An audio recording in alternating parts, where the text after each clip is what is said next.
JEE aspirant, जो भी JEE advance की इस समय तैयारी कर रहे हैं, एडवुड मशीन से रिलेटेड एक प्रॉब्लम आपके सामने रखी है। जरा मैं प्रॉब्लम को थोड़ा सा डिस्क्राइब कर देता हूं।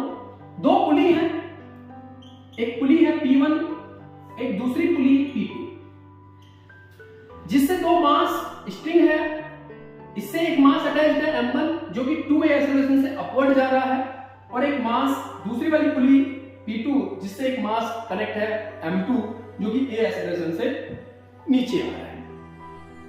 अपन को फाइंड करना है दोनों मास का acceleration, am1 what, am2 what. यदि आपको मेरे द्वारा पढ़ाया हुआ एडवुड मशीन का जो कंसेप्ट है, यदि वो आपको अच्छे से आ गया, आपने समझ लिया, तो सबसे पहले आप इसकी डायनामिक इक्वेशन लिखोगे ऑफ दोनों मासेस की। लेकिन डायनामिक इक्वेशन लिखने से पहले मैंने आपको सबसे बड़ा ब्रह्मास्त्र क्या बताया था कि जितने भी फोर्स सिस्टम पे लग रहे होते हैं, उन सभी फोर्सेस को आप ड्राइव कर लो इन डायग्राम, या उनको आप शो ऑफ कर दो कि वो कहां लग रहे हैं। देखिए, यदि ये स्ट्रिंग है तो इसमें एक टेंशन होगी T, बोलो हाँ होगी कि नहीं होगी? सही है सर फिर तो ऐसे यहां भी एक टेंशन होगी। मैंने कहा ऑफ कोर्स होगी T। सर फिर यहां भी एक टेंशन होगी, ऑफ कोर्स होगी T। सर फिर यहां भी होगी। मैंने कहा हाँ, मना कौन कर रहा है भाई, होगी सर T। चलो अच्छा, इसमें ना एक और फाइंड आउट कर देते हैं। अच्छा, इस वाली स्ट्रिंग को ना टेंशन T1 मान लेते हैं, इनका TT इनका तो सेम ही होगा। इसमें टेंशन बदल गया तो हमें इस T का भी वैल्यू चाहिए सर। लो चलो, मैं अपनी तरफ से एक क्वेश्चन और इसमें जोड़ देता हूं कि हमें T भी चाहिए। तो सर क्या लिखना है?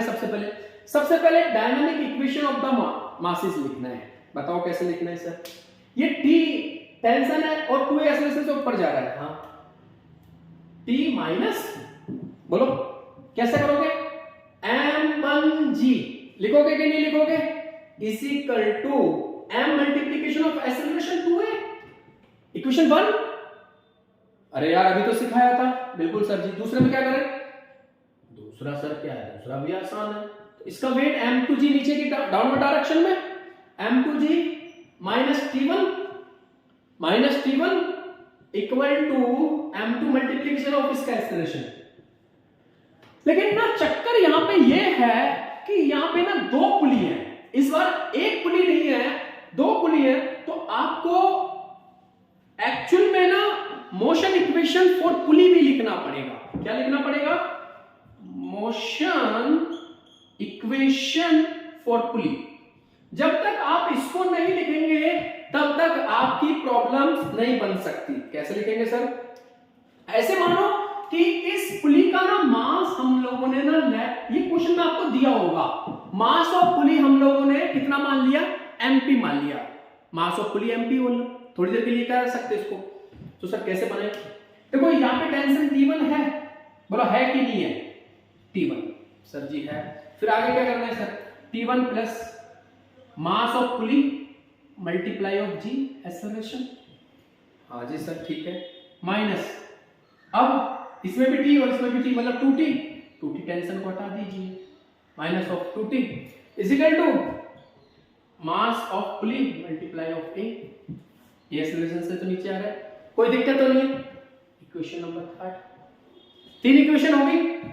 अब क्या काम करो, यदि आप सेकंड इक्वेशन में 2 का मल्टीप्लाई करोगे, देखो यहां भी 2 आ रहा है, यहां भी 2 आ रहा है, लेकिन यदि आप सेकंड इक्वेशन को इन इक्वेशन सेकंड 2 का मल्टीप्लाई इन इक्वेशन दिख रहा है ना आपको, ठीक है, इन इक्वेशन 2 यदि आप 2 का मल्टीप्लाई कर लीजिए तो 3 इक्वेशंस हो जाएंगी। 3 इक्वेशंस हो जाएंगी, 2 वेरिएबल्स है, 3 इक्वेशन से 2 वेरिएबल सॉल्व नहीं कर सकते हो क्या आप?